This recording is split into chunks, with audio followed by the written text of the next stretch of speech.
Have you ever had one of those weeks where it's Monday morning in your law practice and you've got like a dozen or more items in your inbox that are all competing for your time and attention, and you need to figure out the best order for you to attack that list and be as effective as possible in your work? You're probably used to going on sort of a gut feel, and that can work okay a lot of the time.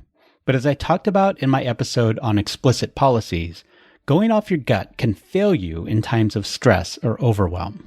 In today's episode, I'm going to give you a framework for how to more effectively think about the act of prioritizing the various demands on your finite capacity.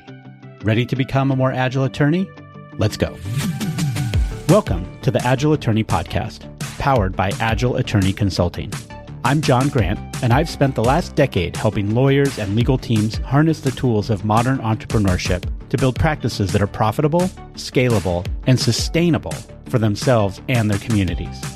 Each episode, I offer principles, practices, and other ideas to help legal professionals of all kinds be more agile in your legal practice. Hey everyone, welcome back to the Agile Attorney Podcast. In today's episode, I'm going to go back to some of the core principles that I keep talking about. The first, the honest reckoning with capacity, is of course something you hear me say a lot. And today we're going to really focus on its companion, the brutal assessment of priority. And while I stand by my characterization that the act of prioritization is something that can be brutal and often is brutal, I'll admit that that isn't an especially effective piece of advice on how you should go about prioritizing your work. So in today's episode, I want to talk about specific prioritization strategies.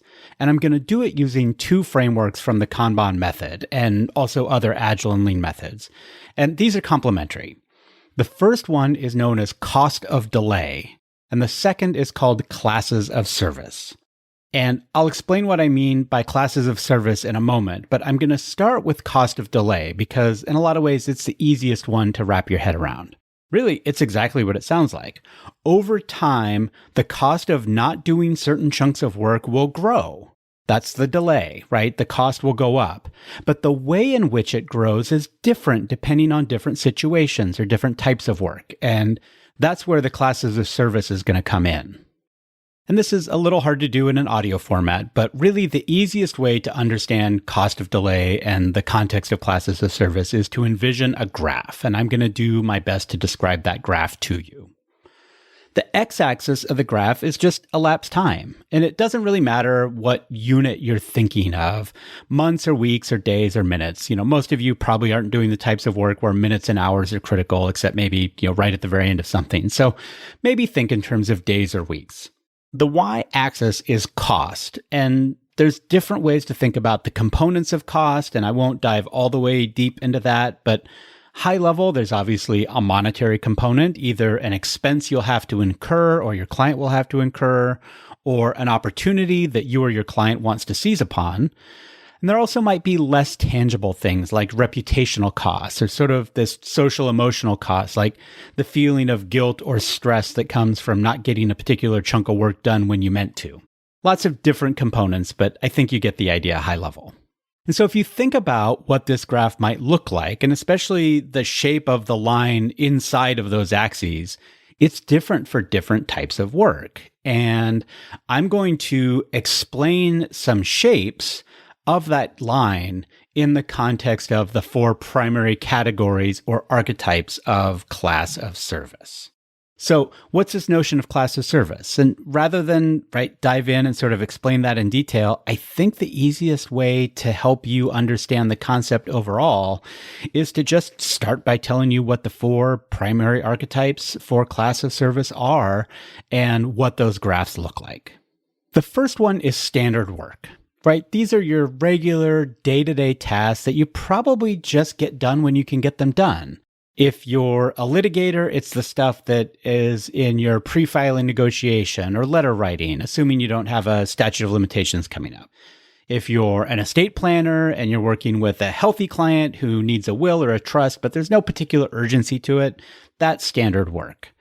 It also can be a lot of your internal projects around marketing or training. It's the stuff that doesn't have a particular deadline or any extreme urgency to it, but the cost of delay is still growing over time. And ideally, you want to get it done as soon as you can, but if it waits another day or maybe sometimes even another week, it's probably not going to be a huge deal. So if you try to visualize cost of delay for a project that is a standard class of service, what you'll usually find is that the line is sort of going up and to the right in a pretty steady way over time. There might be a little bit of a bend to the curve. There's some variation. It's not always just a straight line. But at the beginning of the time period, it's pretty close to the intersection of the X and Y axes, down at 0 for each, and it's going to go up as time passes. And the more time that passes, the higher the cost of delay is going to be. The next class of service is called fixed date, or sometimes I refer to this as deadline driven.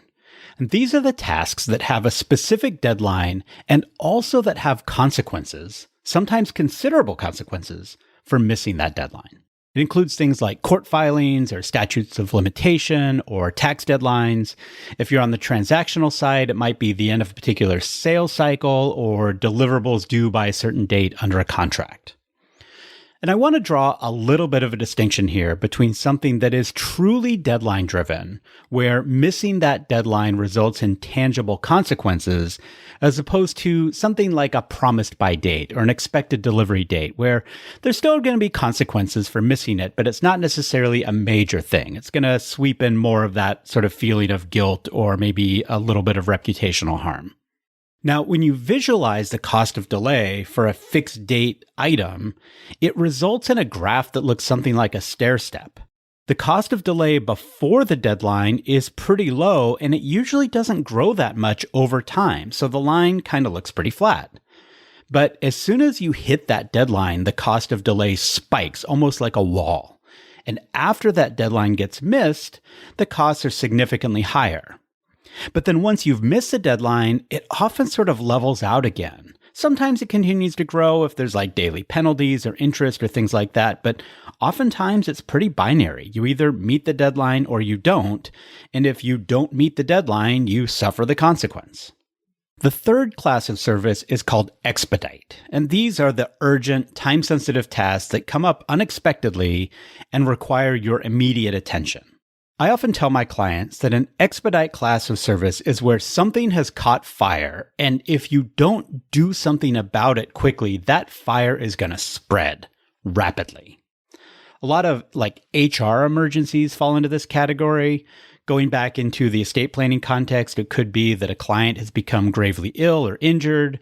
In the business context, it might be a data or security breach, something in that frame, right? An actual emergency. And if you look at the cost of delay graph, the shape of the line is pretty much the same as with the standard class of service, right? It's going up and to the right, but with one important difference. It is a whole lot steeper. The rate at which the cost grows over time is really fast. The final class of service is called intangible. And as the name implies, it's kind of one of the harder ones to wrap your head around. But one way to think about intangible items is deferred maintenance, or what the technology world refers to as technical debt. A non-legal example is replacing the roof on your house, right? It's something you need to do every so often to make sure a leak doesn't form, but there's no real way of knowing when that leak is going to spring. It's unlikely to happen with a newer roof, and it's more likely to happen with an aging roof, but it's anyone's guess when the failure will actually occur. So the best practice is to put the maintenance of that roof on a schedule. Make sure it doesn't get any older than its materials are rated for, and that's usually going to be good enough to prevent the really bad things from happening. In your law practice, examples of intangible class of service items might be keeping your software up to date, and this might be one with a more direct client impact, keeping your forms and templates and policies up to date, especially obviously in the context of changing statute or court opinion. The challenge with the intangible class of service is that the cost of delay graph can lull you into sort of a false sense of security. And at first, the graph might look a lot like the standard one, except sort of the opposite of with the expedite issue. Instead of the slope of the graph being really steep, The intangible class of service actually presents at first as a lot shallower, like nothing is sort of a big deal. Going back to the roof example, as long as there's no water getting into my house, then the cost of delay for fixing my roof seems pretty low. But once that leak springs, and especially if it's the rainy season here where I live in the Pacific Northwest, then the slope changes and it starts to look a lot more like that expedite class of service, where the cost of delay grows quickly. And so the actual shape of the intangible class of service is something of that hockey stick, where it's going along at a certain rate and then all of a sudden something happens and causes it to spike. As I said a minute ago, the trick with the intangible class of service item is to make sure that you're addressing it at some point before the cost of delay spikes, before it hits that hockey stick. Because that's where it changes from sort of this non-urgent work item type to something that really falls under the expedite category. So those are the 4 primary classes of service from the Kanban method. And I'll say them again: standard work, fixed date work, expedited, and intangible. A quick break in this episode to make sure you know that I've got a bunch of free resources on my website for helping you and your team develop a more agile legal practice. Just go to agileattorney.com/start. Once you're there, you'll find my email bootcamp discussing concepts and metrics for improving the flow of work in your law practice. There are swipe files and free downloads for some of the policies I've suggested and other concepts I've taught in my podcast. There's a law practice self-assessment that you can go through. It takes between 5 and 15 minutes, kind of depending on how much detail you want to go into. But it can really help you think through the various components of a successful law practice to see where you're feeling good and where you might need some work. And don't worry, I don't grade you. I'm just trying to help you think through some things. And you'll find links for extended trials and other useful information around some of my recommended software products, especially my 2 go-to platforms for creating online Kanban boards for your practice. Kanban Zone is one of them, and Business Map is the other. Both are excellent, and I encourage you to use the extended trials to figure out which one you think will work best for you and your team. That webpage again is agileattorney.com/start. You can also find it in the show notes of this podcast episode. One last time, that's agileattorney.com/start. There's some great stuff in there. You're not going to want to miss it. In a moment, I'm going to give you some tools for using those classes of service to prioritize the various projects and task sets inside of your law practice. But before I do, I want to touch on something for a minute that I see a lot and I want you to be on the lookout for. And that's the tendency for some projects or task sets to masquerade as one work item type when it really is something else. And specifically, because we live in a world where a lot of people, and that might be clients, it might be bosses, it might be coworkers, will try to give you emergency or urgency signals to try to get you to prioritize their work ahead of everybody else's, even if it doesn't actually fit one of those more urgent work item types. One example of this is false deadlines, and this is something that all of us have probably been guilty of at some point or another, where the person requesting the work understands that it's human nature to scramble to get something done right before a deadline. So they give you a false deadline that's earlier than when they actually need the thing because they think they're building some safety or a buffer into the overall system. And again, I get why people do this when they're requesting work, but as a service provider, it can really muddle your ability to prioritize one project or task set against another. So I think it can be important for you to question the deadlines that people give you and make sure you're clear on what the actual deadline is as opposed to something like a preferred delivery date or a stated deadline. Another example, and these aren't mutually exclusive, is when the person requesting a piece of work tries to make you think that there's an emergency, even when the actual cost of delay isn't really spiking on that cost of delay graph. It's essentially someone trying to hijack your stress reaction to get you to prioritize their work over your other work. So as you think through the suggestions I'm going to give you in a minute for determining classes of service, it can be important to adopt something of a trust but verify approach to what people are telling you their class of service should be. And obviously they're not going to use the term class of service, but you get what I mean. Oftentimes that's going to mean digging a little deeper, trying to get more information so that you can either, number one, do your own cost of delay analysis, Or number 2, work with your client or the requester to agree upon a more clear-eyed approach to understanding the genuine cost of delay, and then you can figure out the class of service from that. All right, so how do we actually do this in practice? I'm going to actually walk you through a quick example of how you might categorize a set of tasks using this class of service and cost of delay framework. So let's say that you have the following items on your to-do list on a Monday morning. And as I rattle off this list, I'd like you to think to yourself which work item type you'd assign to each item. And remember, the 4 work item types are standard work, fixed date or deadline-driven work, expedite, and intangible. So the first item on your to-do list is that you need to file a document before an agency filing deadline that is on Wednesday at 5 p.m. Number 2, we want to review a proposed agreement that was sent over from opposing counsel that's part of an ongoing negotiation you're handling on behalf of a client. Number 3, you need to review an intake sheet that was sent to you over the weekend by a new client, and you're really excited about this work. You're really eager to begin working on their matter. Number 4, you need to respond to a client who sent you something over the weekend saying that they urgently need some piece of work from you before their vacation starts on Tuesday. Number 5, you need to update your computer's operating system with a critical security patch, which will put your computer out of commission for at least an hour. But the update indicator on your machine has been on for like the past 3 weeks. Number 6, you need to respond to a client email you got late Sunday night worrying that a recently fired employee has posted the company's trade secrets to a Reddit forum. And number 7, you need to attend a Lunch and Learn CLE on Wednesday that you're going to need for your Access to Justice MCLE credit at the end of the year.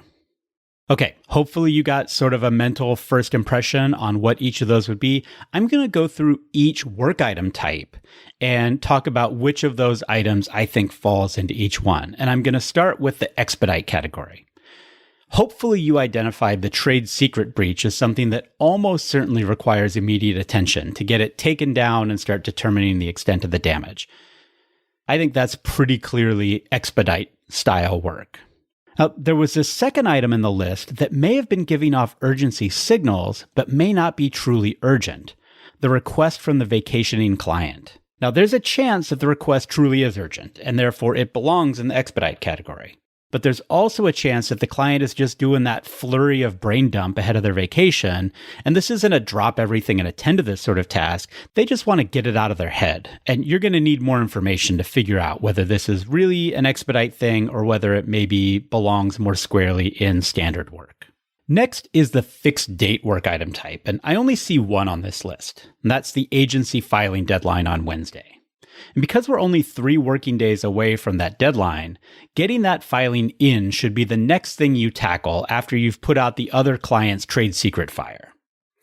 Note, though, that if the deadline for the agency filing were next Wednesday or maybe a few weeks down the road, you might actually be better off making that work part of your standard work item list and tackling it in a first in, first out basis instead of prioritizing it over other standard work. The closer you get to the deadline, the more you need to prioritize it above other types of work. Now, speaking of standard work, there are a couple of tasks that clearly fall within that standard work category: reviewing the opposing counsel's proposed agreement and reviewing the new client's intake sheet. Between the 2 of them, I would prioritize the opposing counsel's agreement ahead of the intake sheet because, in my mind, it's generally better to prioritize work that's closer to done than it is work that's just getting started. That cuts against human nature. We like to focus on things that are new, but one of the reasons to have these policies is to fight human nature. And trust me, it's a better practice overall to work on older things first because then you get them closer to actually delivering the valuable work to your client, and also you get them off your plate. Finally, there are the 2 items on that list that I think fall into the intangible work item type: the computer operating system upgrade and the CLE credit. And neither one of them is likely to have severe consequences if they don't get done today or maybe even this week, but eventually the cost of delay on them could spike. Now, not updating the security patch would probably spike in an unpredictable way if someone were to try to exploit the vulnerability. So that's probably a high-ish priority item. I'd want to really try to keep that on my list for this week at some point. The CLE cost of delay, it spikes in a more predictable way, and I could argue that maybe it's really a fixed date type where the date is far into the future. But, those specialty credits can sometimes be hard to come by, so there might be a smaller blip in the cost of delay if you miss this particular opportunity.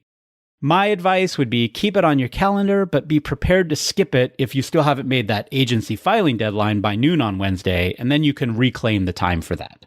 So hopefully that was pretty close to how you categorize things.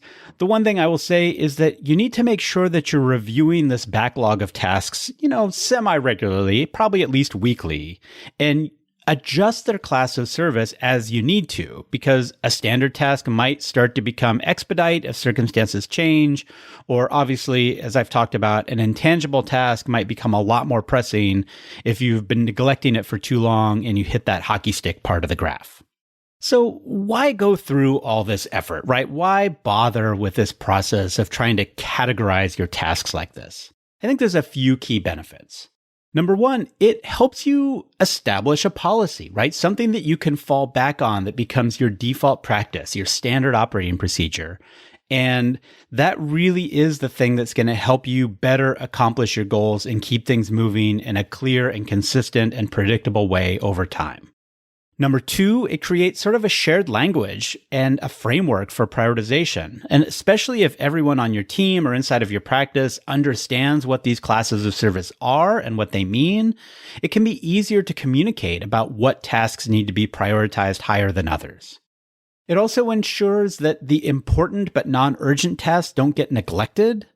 When you're constantly in this place of overwhelm where you feel like you're on the hamster wheel and you're constantly putting out fires, it's easy to let things like professional development or process improvement sort of fall by the wayside. And by intentionally categorizing these tasks as intangible and then blocking off time on a regular basis to handle those intangible tasks, you remind yourself that these are things that actually do need your attention. Number four, it helps you to balance that short-term firefighting with the long-term practice improvement. And, you need to handle the expedite tasks quickly. But if you only focus on the urgent stuff, then you fall prey to the tyranny of the urgent. You don't make progress on some of the bigger picture or standard class work items, and then they wind up becoming urgent. And that just keeps you on that hamster wheel in the long run.